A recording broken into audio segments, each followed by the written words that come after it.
ازيكم عاملين ايه؟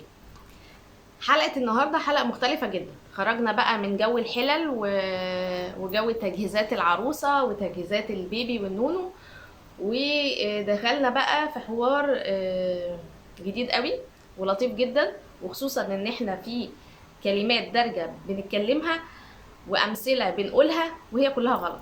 يعني ما شاء الله حتى الامثلة بنقولها غلط. طيب، قبل ما نبدا اي حاجه، خشي دوسي لايك او دوس لايك، ويعملوا سبسكرايب للقناه، ويفعلوا زر الجرس. ايوه، فعلوا اول ما تلاقوني عندكم على طول. ونشير بقى يا جماعه، شيروا بقى على قد ما تقدروا. حلقه النهارده مهمه جدا، فيها حاجات انتوا ما كنتوش متخيلين ان احنا كنا بنقولها كده. طيب، اول حاجه الطفوله البريئه. عادي خالص، كان زمان بيتقال لنا ايه؟ كان يا مكان يا سعد يا إكرام، ما يحلى الكلام إلا بذكر النبي عليه الصلاة والسلام. عليه الصلاة والسلام. لحد كده حلو؟ لحد كده حلو. لا، غلط يا فندم. هي مش سعد خالص. كان يا مكان يا سادة يا إكرام. انزل لي بالسعد واطلع لي بالسادة. حتى الطفولة البريئة فيها حوارات، فيها كلام بيتحط وكلام بيتشال وكلام بيتغير. طيب، زمان لما كنا بنتعب شوية كان يتقال لنا ايه؟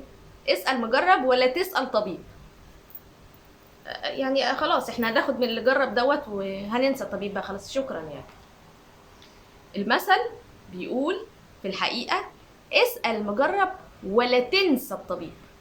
ده بيأكد عليك ان انت ما تنساش الدكتور، مش اللي هو ما تسألوش بقى وكبر دماغك منه يعني. طيب، زمان كان بيتقال ايه وانا قاعدة في حالي ما بعملش حاجة؟ انا كافي خيري شري. حلو. يعني الكلمة دي هتلاقيها دايما بتتقال.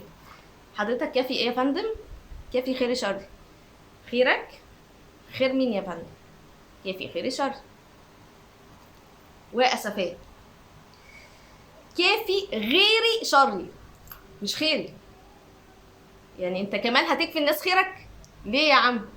كافي غيري شري. مش بقول لكم ده بلح؟ ده بلح. اه. تبقى قاعد بقى في حالك، لا بيك ولا عليك. فايه، تبعد عن الحوارات والكلام وعن الشر. تبعد عن الشر وغنيله. هغنيله يا فندم؟ هتغنيله؟ مش هغنيله خالص. ابعد عن الشر وقني له. تمام. طبعا عشان انا اقعد في قاعده كده واقول لك ابعد عن الشر وقني له، يقول لك روح، ربنا يسهل لك يا ابني، ربنا يسهل لك يا ابني. طيب، لما نشوف حد ونقعد نسلم عليه مره اتنين تلاته، فنقول له ايه يا عم؟ كتر السلام بيقل المعرفه يا عم. يقل ايه؟ يقل المعرفه؟ يعني كتر السلام هو اللي هيقل المعرفه؟ اه، هيقل المعرفه. لا حضرتك، كتر السلام يجل المعرفة. احنا شلنا يعني المعنى اصلا، غيرناه وعملنا حاجة تاني. يعني هو مش بيقل، هو بيجل. بيجل المعرفة. لا بجد، احنا جبارين. يعني احنا جبارين جبارين، يعني احنا غيرنا الهدف من المثل اصلا يعني، وحولناه. احنا مش غيرنا، احنا حولناه، احنا خلينا العكس بكلمة بسيطة عادي خالص. احنا جبارين. طيب، لما حد يعمل لنا حاجة بقى ونبقى عايزين نشكره، فنقول له ايه؟ كتر الف خيرك. خيرك؟ اه. خير مين يا فندم؟ خير حضرتك. لا يا فندم، هي كتر الف غيرك. يعني يا رب نلاقي منك كتير يعني. كتر الف غيرك. نركز يا جماعة، يعني نركز واحنا بنقول المثل بقى، يعني الجلالة ما تاخدناش واحنا بنقول غلط اصلا. طيب، لما نلاقي اتنين بقى بينهم عركة، فنقول لك ايه؟ بينهم مصانع الحداد. بينهم مصانع الحداد. ده بجد؟ اه. يعني المصانع واقفه بينهم بتسلك بقى ولا ايه؟ هي اسمها بينهم ما صنع الحداد.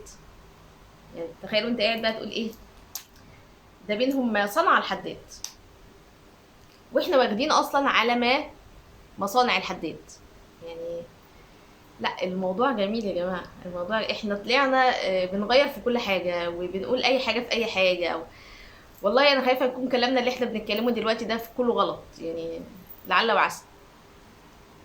طيب في بقى مثل لما بيتم يعني لما بنبقى قاعدين مع حد ويبقى الحد ده طيب كده وجميل ومالوش في حاجه وحد مسالم وحد جميل، فبنقول مثل حرام جدا يا جماعه.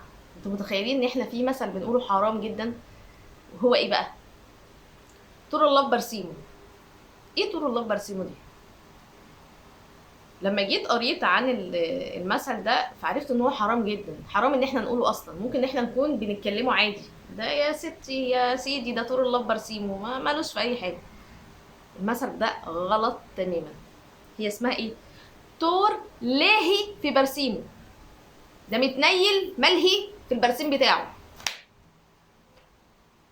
هو ده الصح يعني. ده مع السلامه، ده في الباي باي، ده قاعد بياكل وشغال بياكل ومع نفسه، وبرسيمه جايه من الحمار. يعني لما حد يقول لك بقى ايه طول لاهب برسيمه، ظبطه.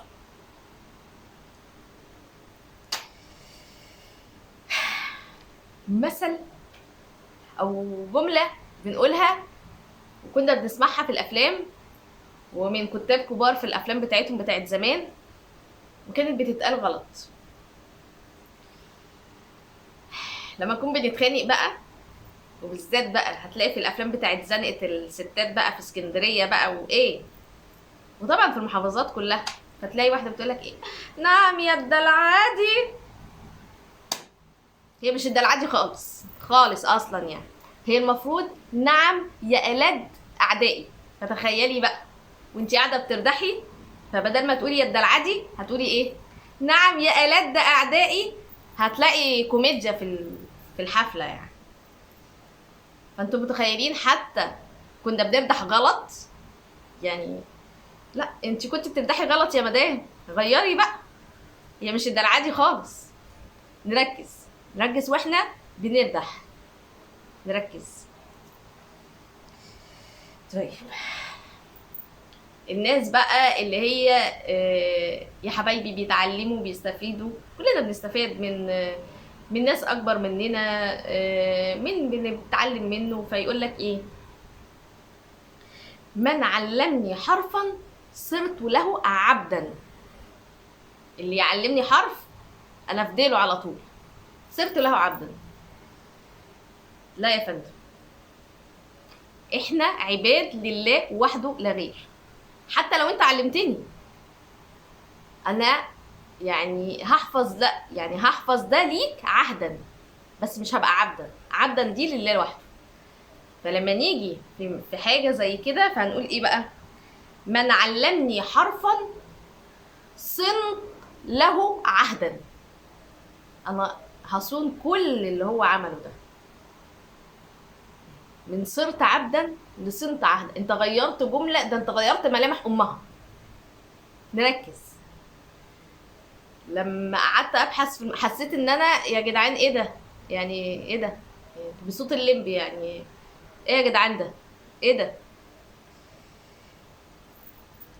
الكبيره بقى لما تبقى واحده بقى شايفه نفسها ومحدش هاممها بقى على الكره الارضيه، فيتقال لها ايه؟ انا مش عارف مالها عايشه كده ليه، عامله لي فيها بنت برمديلو. برم مين يا جماعه؟ برم ديلو هو مين اللي برم؟ مين برم ديلو يا جماعه؟ يعني ايه برم ديلو دي؟ يعني ايه؟ على فكره الكلام ده انا كنت نفسي بقوله يعني. انا لحد امبارح بس وانا يعني بعمل الحلقه، وانا كنت بقول الكلام ده عادي دي بنت برم، عامله لي فيها بنت برمديلو. هو مفيش حد برمديلو بس مبدئيا يعني، هي اسمها بنت بارون ديلون. مين بارون ديلون ده؟ ده مهندس في المجال الاقتصادي، مهندس كبير جه مصر كان في المجال الاقتصادي. طيب انا بقى لما اقعد عايزه بقى العلع بقى، هقول لها ايه؟ بنت بارانديلون، ماشي، ولا هو ولا برمديلو ولا بتاع بقى، ما نقولش اصلا يعني. طيب، اخر بقى حاجه معانا دايما كانت بتتقال من امهاتنا لما تكون زهقانه مننا: يلا امشي امشي، ده انت وشك يقطع الخميره من البيت. دي كانت اقل كلمه بتقولها لي ماما، يعني حبيبتي. لا، يقطع الخميره من ايه حضرتك؟ بيت ايه اللي يقطعه؟ يعني انا البيت لو اتقطع من عنده الخميره ايه اللي هيحصل؟ هو وشك يقطع الخميره من البيض عشان الكيكه ما تقوملهاش قومه. ف هي مش من البيت خالص، هي من البيض. احنا خلصنا النهارده، يعني انا حاولت بقدر الامكان الم بعض الامثال اللي احنا بنتكلم فيها وبنقولها واظن ان في معلومات كتير او حاجات كتير النهارده انتوا استفدتوا منها. استفدت؟ اعمل لايك وشير يا جماعه، شيروا، يعني شيروا للناس اللي انتوا تعرفوهم ممكن يكونوا قالوا لكم في موقف زي كده مثل من الامثال دي. احنا النهارده خلصنا حلقتنا، يا رب تكون حلقه خفيفه وجميله ولطيفه كده. لو انتم عندكم افكار او عندكم حاجات عايزين نتكلم فيها ابعتوا لنا، يعني قولوا لنا يا جماعه اتكلموا في الموضوع الفلاني، يعني انا معاكم. انا بحب اقرا واحب استطلع واحب كده، يعني فاهميني. فاي حد فيكم عايز يعرف اي حاجه او اي معلومه مثلا بقى باستفاضه يبعت لي وانا اعرف له على طول. استنوني في حلقه جديده في يومياتنا هما، وان شاء الله باذن الله الحلقات الجايه هتكون اجمل واجمل. شير واعمل زر الجرس عشان اول ما اخش لك على طول. يلا استنوني.